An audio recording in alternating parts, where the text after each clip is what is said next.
Hi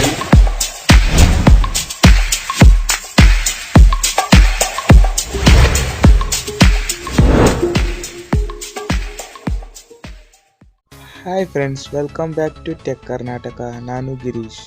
ಇವತ್ತಿನ ಈ ವಿಡಿಯೋದಲ್ಲಿ ನಾನು ನಿಮಗೆ ಇಂಗ್ಲೀಷ್ನಿಂದ ಕನ್ನಡಕ್ಕೆ ಹೇಗೆ ಟ್ರಾನ್ಸ್ಲೇಟ್ ಮಾಡ್ಬೋದು ಅಂತ ಹೇಳ್ತಾ ಇದ್ದೇನೆ. ಇದಕ್ಕಾಗಿ ನಾನು ಡಿಸ್ಕ್ರಿಪ್ಷನಲ್ಲಿ ಲಿಂಕನ್ನು ಕೊಟ್ಟಿರ್ತೀನಿ.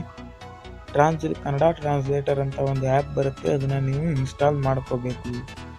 ನಾನು ಆಲ್ರೆಡಿ ಇನ್ಸ್ಟಾಲ್ ಮಾಡಿದ್ದೇನೆ. ಆ ಆ್ಯಪ್ನ ಓಪನ್ ಮಾಡ್ತೀನಿ.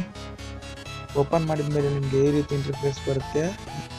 ಮೇಲ್ಗಡೆ ನೀವು ಇಂಗ್ಲೀಷ್ನಲ್ಲಿ ಟೈಪ್ ಮಾಡಿದರೆ ಅದು ಕೆಳಗಡೆಯಲ್ಲಿ ಕನ್ನಡದಲ್ಲಿ ಬರುತ್ತೆ. ಈ ಆ್ಯಪ್ನ ವಿಶೇಷತೆ ಏನಪ್ಪ ಅಂತಂದರೆ, ನೀವು ಬರೀ ಒಂದು ವಾಕ್ಯ ಅಲ್ಲ, ಒಂದು ಶಬ್ದ ಅಲ್ಲ, ನೀವು ಈ ಒಂದು ಪ್ಯಾರಾನ ಕೂಡ ನೀವು ಇದರಲ್ಲಿ ಟ್ರಾನ್ಸ್ಲೇಟ್ ಮಾಡ್ಬೋದು. ಇಂಗ್ಲೀಷ್ನ ಒಂದು ಪ್ಯಾರಾನ ಇಲ್ಲಿ ಕಾಪಿ ಮಾಡಿ ಪೇಸ್ಟ್ ಮಾಡಿದರೆ ನಿಮಗೆ ಕನ್ನಡದಲ್ಲಿ ಈ ಕೆಳಗಡೆ ಪ್ಯಾರಾ ಬರುತ್ತೆ.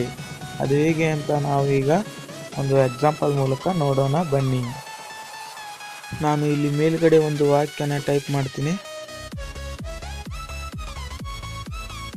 Please subscribe to tech Karnataka for more latest technology videos ಅಂತ ಆದಮೇಲೆ ನೀವು ಇಲ್ಲಿ ಕ್ಲಿಕ್ ಮಾಡಿದರೆ ನೋಡ್ಬೋದು, ನೀವಿಲ್ಲಿ ದಯವಿಟ್ಟು ಹೆಚ್ಚಿನ ಇತ್ತೀಚಿನ ತಂತ್ರಜ್ಞಾನ ವಿಡಿಯೋಗಳಿಗಾಗಿ ಟೆಕ್ ಕರ್ನಾಟಕಕ್ಕೆ ಚಂದಾದಾರರಾಗಿ. ಈ ರೀತಿಯಾಗಿ ಈ ಆ್ಯಪ್ ಕೆಲಸ ಮಾಡುತ್ತದೆ. ನನಗನ್ಕೋತೀನಿ ಈ ಆ್ಯಪ್ ನಿಮಗೆ ಯೂಸ್ ಆಗುತ್ತೆ ಅಂತ. ಇವತ್ತಿನ ವಿಡಿಯೋ ನಿಮಗೆ ಏನಾದರೂ ಇಷ್ಟ ಆಗಿದ್ದರೆ ಲೈಕ್ ಮಾಡಿ ಮತ್ತು ನಿಮ್ಮ ಫ್ರೆಂಡ್ಸ್ ಜೊತೆಗೆ ಶೇರ್ ಮಾಡಿ. ಇದೇ ರೀತಿ ವಿಡಿಯೋಗಳಿಗಾಗಿ ಸಬ್ಸ್ಕ್ರೈಬ್ ಆಗಿ. Thanks for watching. ಧನ್ಯವಾದಗಳು.